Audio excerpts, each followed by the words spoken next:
دوستو آج کا انگلش ورڈ ہے اسسٹنس۔ اسسٹنس کا کیا مطلب ہے؟ آئیے سیکھتے ہیں آج کی اس چھوٹی سی ویڈیو میں۔ اسسٹنس کا اردو مطلب ہے مدد یا معاونت۔ In English it means help or support.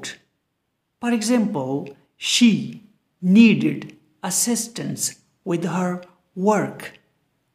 اس کا مطلب ہے اسے اپنے کام میں مدد کی ضرورت تھی۔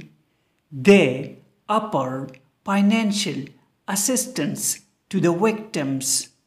اس کا مطلب ہے انہوں نے متاثرین کو مالی معاونت کی پیشکش کی۔ Financial means مالی۔